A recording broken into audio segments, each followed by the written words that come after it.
Hola chicos, ¿cómo andan? Acá les mando este audio. Recuerden que estamos en la unidad número uno, que es sobre el Espíritu Santo, en el cual les mandé respecto del cual les mandé el primer trabajo práctico acerca del tema de la persona del Espíritu Santo, sobre quién es el Espíritu Santo y qué implica. ¿Y por qué comenzamos con el Espíritu Santo? Bueno, porque el Espíritu Santo está íntimamente asociado a la iglesia y a su misión.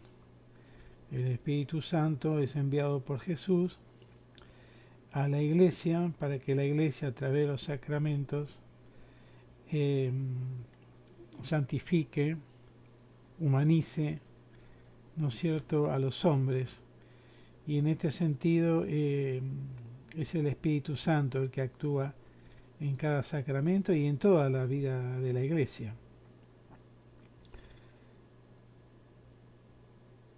Como iremos viendo. Eh, ahora, eh, ahora vamos a proseguir en este punto, ¿no? En esta unidad, eh, pero primero quería decirles algo acerca de qué vamos a hacer.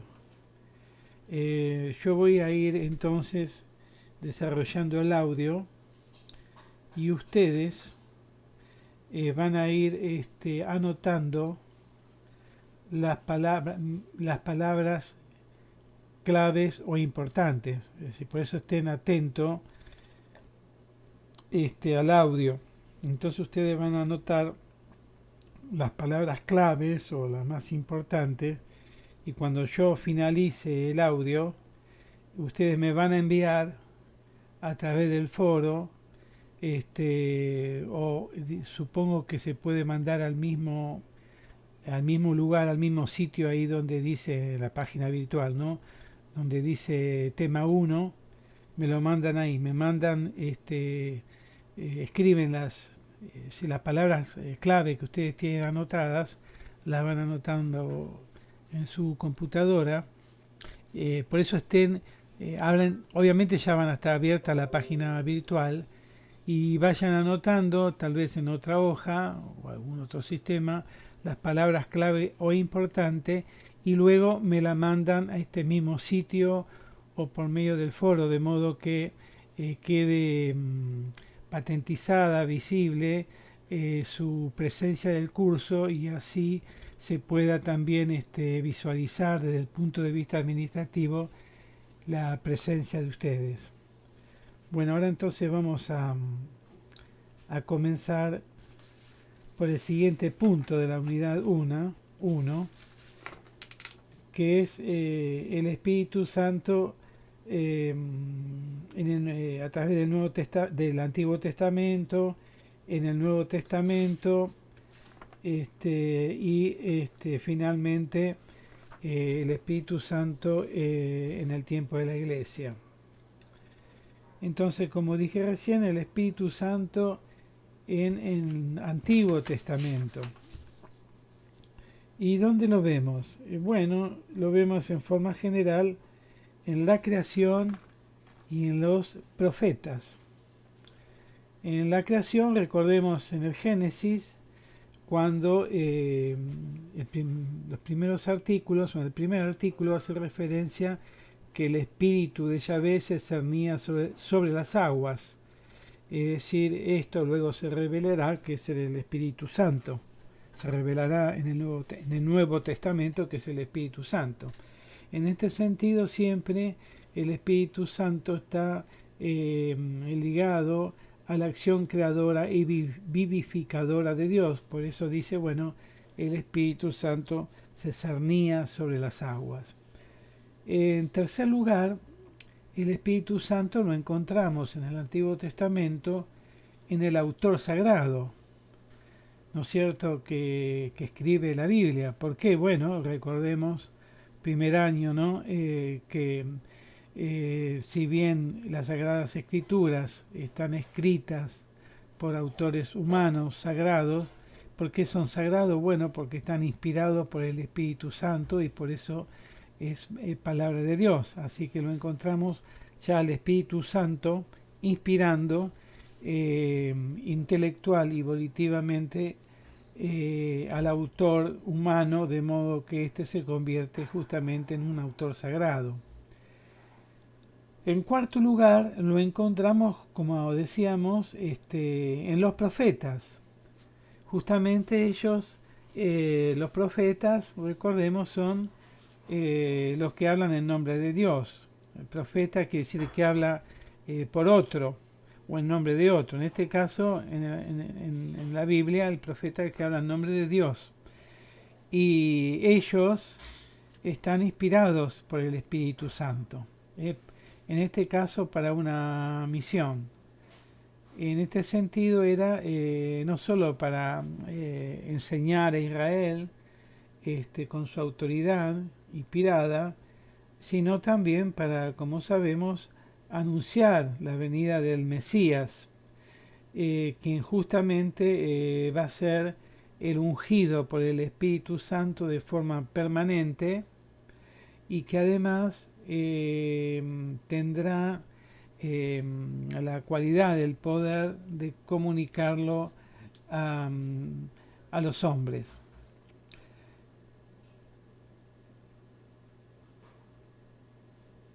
Muy bien.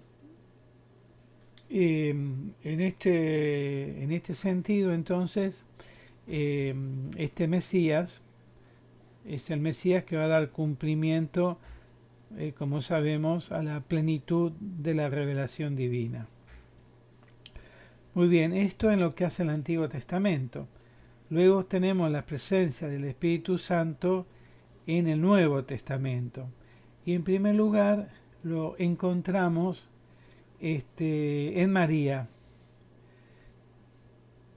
El Espíritu Santo en María va a dar cumplimiento a las Escrituras, porque en ella va a ser concebido y van a ser el Hijo de Dios, que en María va a asumir la naturaleza humana, se va a hacer hombre.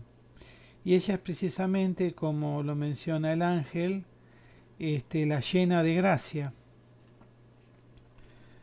Y la llena de gracia desde el momento de su concepción. Esto quiere decir, hace referencia a la Inmaculada Concepción. Ese María nace, es concebida en el seno de sus padres sin el pecado. Quiere decir que ella está santificada desde el momento ya de su concepción.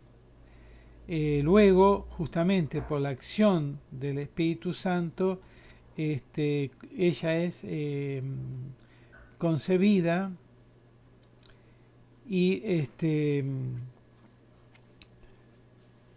concebida para que dé a luz al Hijo de Dios, que se va a hacer hombre, y así María, por obra de esta concepción virginal, será llamada y es la Madre de Dios.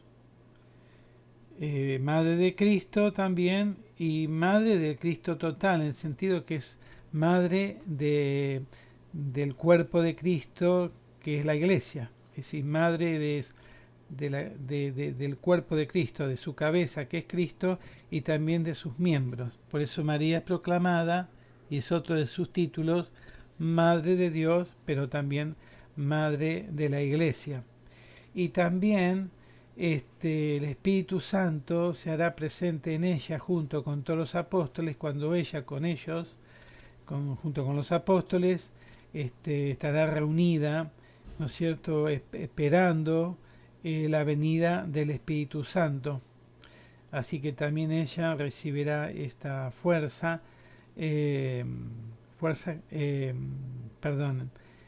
la fuerza del Espíritu Santo en Pentecostés, que va a implicar el comienzo efectivo de la misión de la iglesia fundada por Cristo. Muy bien, estamos el Espíritu Santo en el Nuevo Testamento, lo encontramos en la obra María y su misión.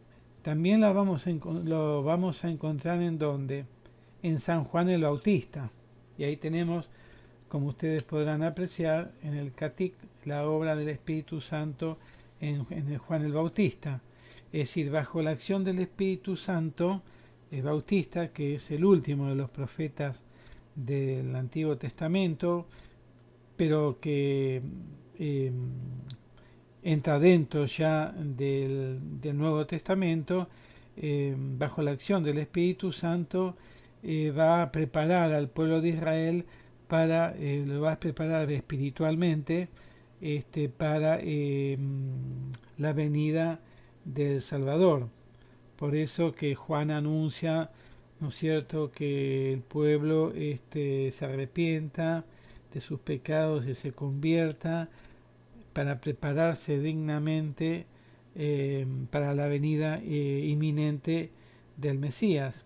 ¿Y esto cómo lo hace? Bueno, lo hace por medio de un bautismo, es decir, para todos aquellos que aceptaban ese mensaje y se arrepentían como un signo de purificación, los sumergía en el agua, de ahí la palabra bautismo, que implica inmersión, como un signo, como una señal de arrepentimiento y con conversión y purificación.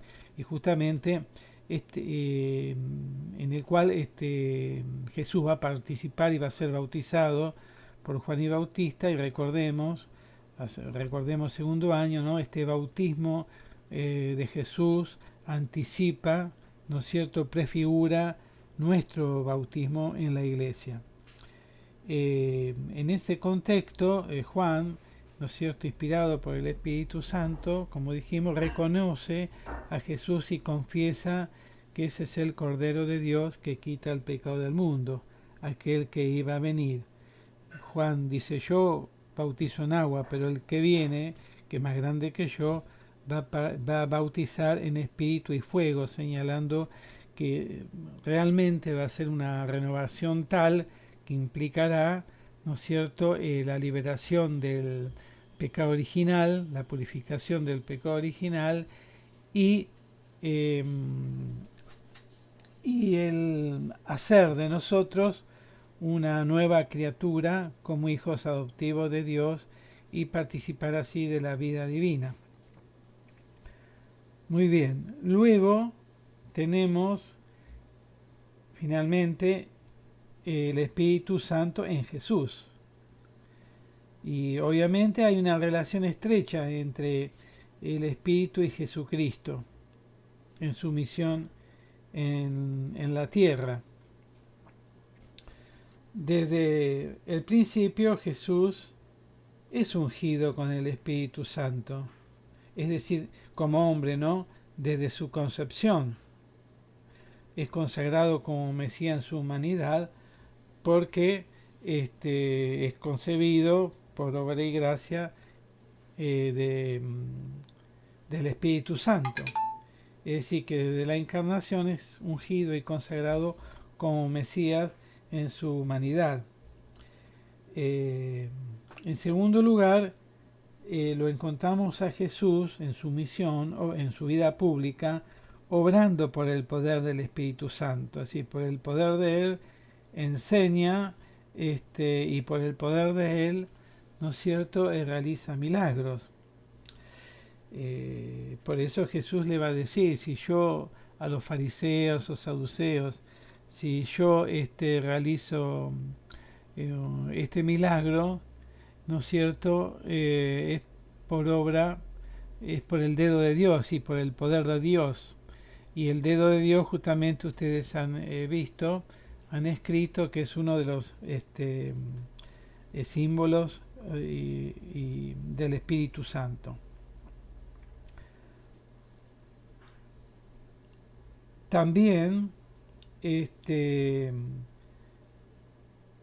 Jesús, cada vez más hacia lo último de su misión, comienza a hablar del Espíritu Santo en el sentido de que lo promete su venida. Por eso él dice, bueno, ustedes ahora no entienden del todo, pero cuando yo les envíe el Espíritu Santo, o cuando yo le envíe el Espíritu Santo desde mi Padre, entenderán todo. Él los llevará a la plenitud de la verdad. Ok.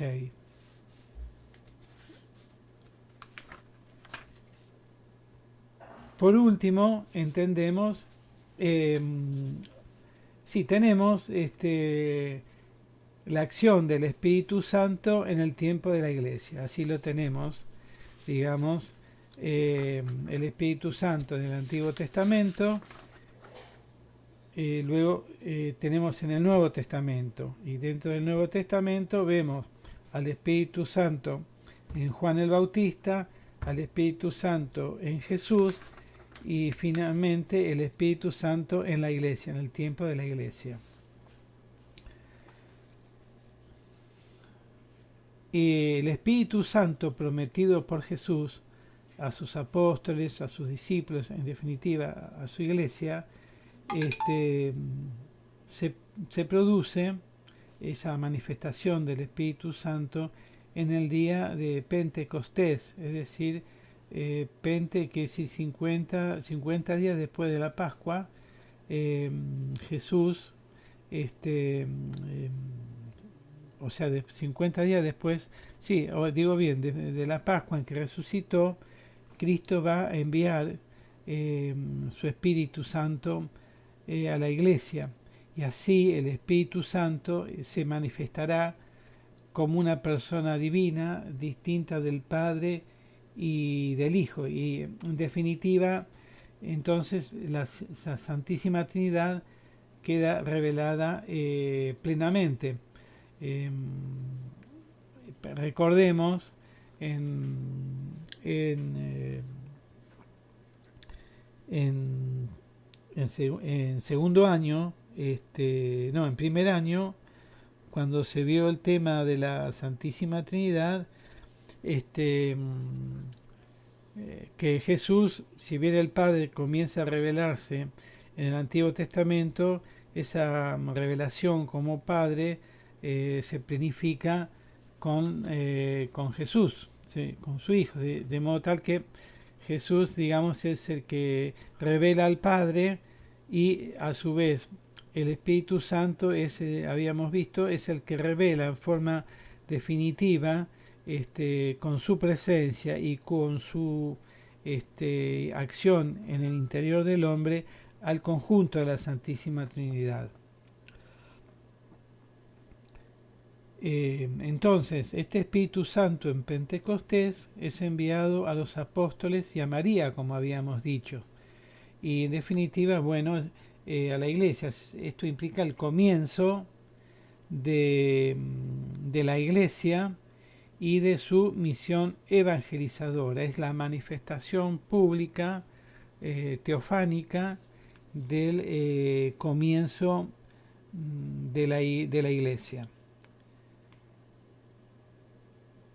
También hace presente y continúa la misión de Cristo en la tierra, y difundiendo así la comunión con la Santísima Trinidad, porque Cristo resucitado sigue presente, actuando por medio de su Espíritu, y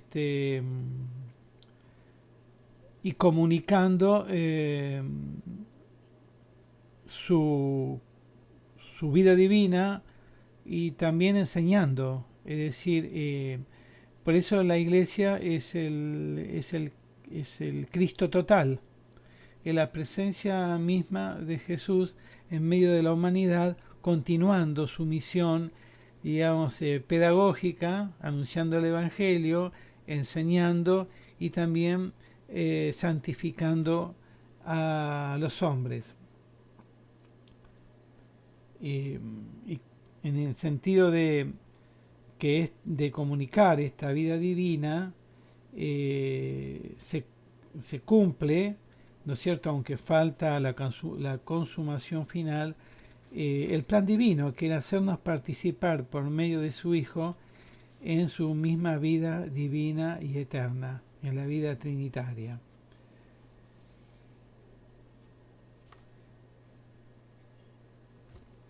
¿Y cuál es? Podríamos, aunque ya dijimos algo, resumir la acción del Espíritu Santo o la misión del Espíritu Santo en la iglesia. Digamos que por un lado, y quería decir esto también, en este sentido, este, el Espíritu Santo, justamente, por ejemplo, a través del bautismo, nos devuelve y planifica la semejanza divina que teníamos y que habíamos perdido o disfigurado, ¿no es cierto?, con el pecado original. Así, el bautismo nos introduce, ¿no es cierto?, en la vida de Cristo, es decir, nos introduce en su muerte, liberándonos del pecado, y nos introduce también en la vida de Cristo, como hijos adoptivos de Dios, y con Él en la vida trinitaria. Y esta vida trinitaria, como veremos más adelante, es alimentada por los demás sacramentos de la Iglesia. Y como le decía antes, la misión del Espíritu Santo la podemos desgranar en tres cuestiones, que de algún modo la hemos dicho. Eh, por un lado edifica la iglesia, es decir, porque la, la organiza, la ordena, eh, eh, da lugar a funciones, vocaciones, etcétera, para que la iglesia como cuerpo de Cristo dé los frutos necesarios. Por eso también, como veremos, la iglesia es el templo del Espíritu Santo y está, digamos, animada, vivificada permanentemente por Él. Él crea, ¿no es cierto?, los dones, las funciones, los diferentes estados de la iglesia, de las personas, vocaciones, como dije recién, misiones, etcétera, para que la iglesia y cada una de las personas, según su vocación y estado, puedan dar frutos. Por otro lado, anima a la iglesia, como habíamos dicho, para que ésta dé testimonio de la verdad, dé testimonio de Cristo, inclusive hasta el martirio, ¿no es cierto? Los mártires que murieron por el testimonio, justamente mártir viene de testigo. Lo que pasa es que en este caso llega o llegó hasta dar la vida en este testimonio de la verdad. Y finalmente, como dijimos, santifica, es decir, por medio de los sacramentos comunica la vida divina.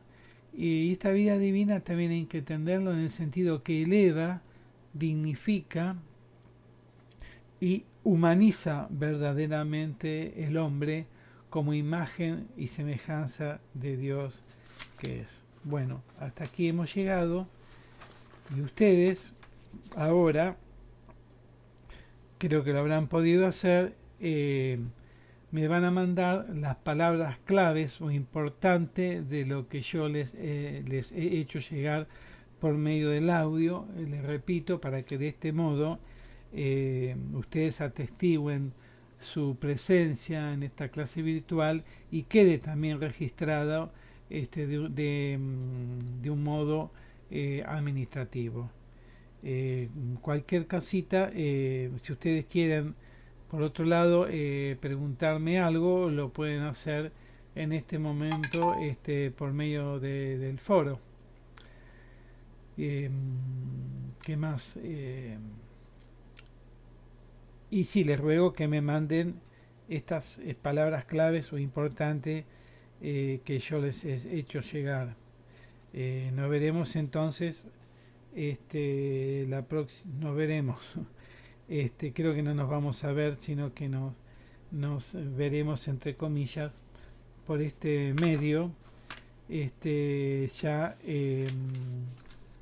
con la unidad siguiente.